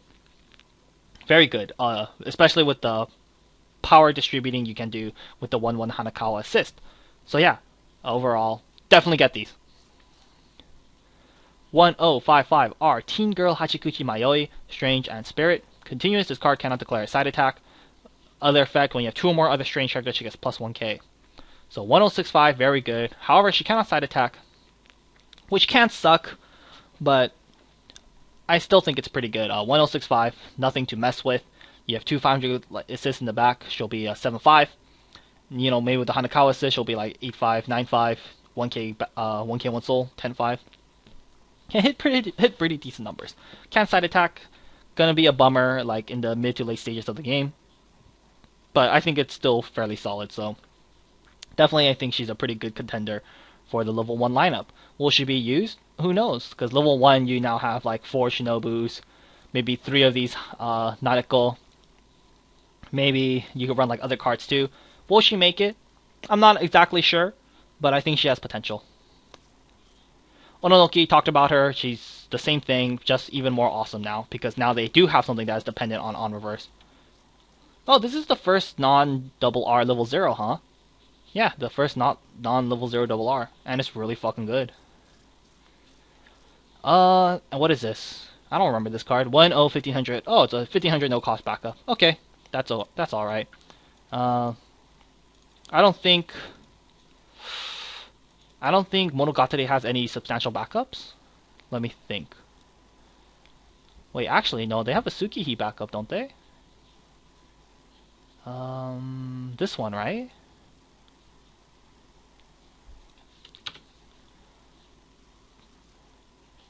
Oh, this is for red characters. Oh, okay, this can actually be really good with the freaking Hachikuchi. So maybe red will be popular with this Tsukihi, maybe? I don't think so, but we'll see. But 1-0, no cost, 1500 backup. It's okay. Will they get something better than this? Who knows? We'll see. But it's in yellow, so it can help your yellow count even further. And it's Shinobu, who's really cute. So, yeah. And that is all for this video, guys. Or that is all for this week. Overall, a very solid week in my opinion. Not for Love Live. I mean, we only saw one double R for Love Live, and the other cards were kind of mediocre. But, oh well. Love Live does, or Bushido doesn't love Love Live. They'll always give them solid cards, but nothing extraordinary. So, very heartbreaking. But oh well, what can you do? Anyways, a little wrap up like always. Sengoku just really depends on what the other card is. Solid card, definitely playable. Kaiki, I like it a lot. Definitely staple, get 3 to 4. Event, we'll just have to see. Ami or Bantakyu and Bachiku, definitely very playable, in my opinion. I think lots of potential to them. Kambaru, playable. Or Kambaru, I talked about last week. What am I saying? Tsuruga, Kambaru, I like it a lot. Will she make the cut? We'll see. Don't think this card is very necessary. Nuachi, Black. Playable. Has playable for the 1k global. I don't think it will be a serious card. I'm sure this is more of a joke card, but we'll just have to see. 1135 backup playable. Nozomi, very good, but the pool that's offered to Love Live makes it not so good. Sunny Day Song, Nozomi, don't run it. Unless you're running Nozomi Waifu. Rin, playable.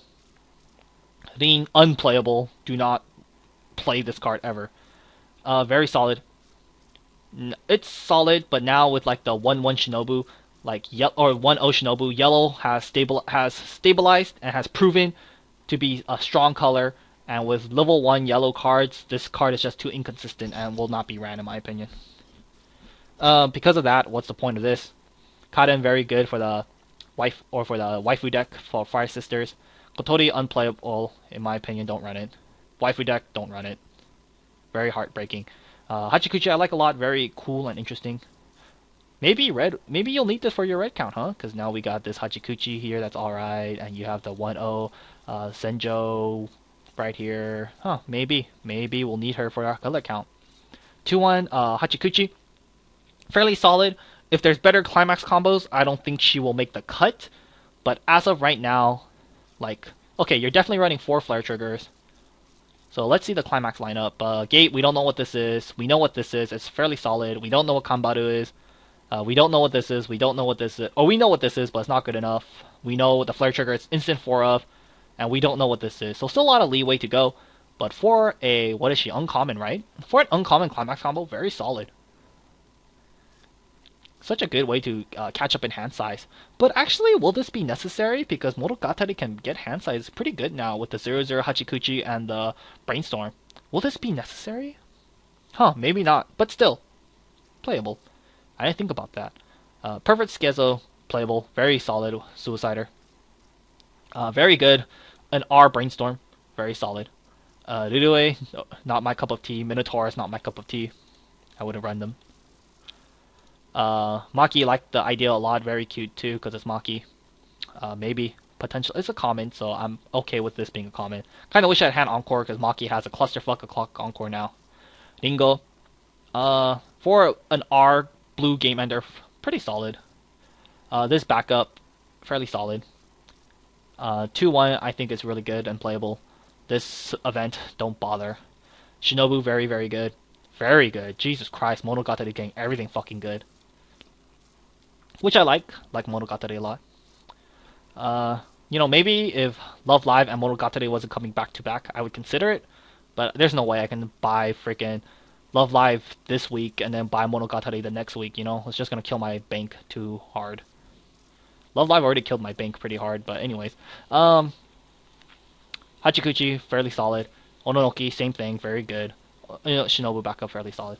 So yeah, overall, lots and lots of cards this week. How long is this video? Like an hour, 40 minutes? Jesus Christ. But oh well, that's to be expected for these sets.